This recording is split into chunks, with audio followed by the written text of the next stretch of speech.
Comilla city কর্পোরেশনের ২২ নং word বিএনপির নেতৃবৃন্দদের সাথে আলোচনা সভা ও ইফতার মাহফিল অনুষ্ঠিত হয়েছে।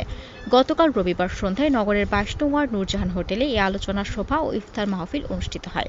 মাহফিলে প্রধান অতিথি হিসেবে উপস্থিত ছিলেন কুমিল্লা সিটি কর্পোরেশনের সাবেক মেয়র মনিরুল হক সাক্কু। এ সময় তিনি বলেন, বিএনপির ভারপ্রাপ্ত চেয়ারম্যান তারেক রহমানের ৩১ দফা বাস্তবায়নের লক্ষ্যে আমাদের সকলকে ঐক্যবদ্ধ হয়ে কাজ করতে হবে। ষড়যন্ত্র হচ্ছে, ষড়যন্ত্র হবে, নিজেদের মধ্যে অনেক ভুল বোঝাবুঝি হতে পারে। যদি এমন কিছু হয়, নিজেদের মধ্যে আলোচনা করে সমস্যার সমাধান করে ফেলবেন।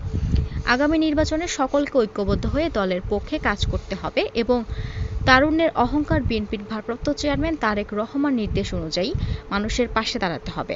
এমন কোনো কাজ করা যাবে না যার কারণে দল এবং দলের নেতৃবৃন্দদের বদনাম হবে।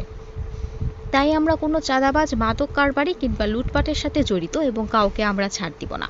অনুষ্ঠানে আরও বক্তব্য রাখেন সাবেক জেলা যুবদল নেতা আবুল হোসেন, মাজিদুর রহমান বাবুল, সাবেক কাউন্সিলর সহ ২২ নং ওয়ার্ড নেতৃবৃন্দরা।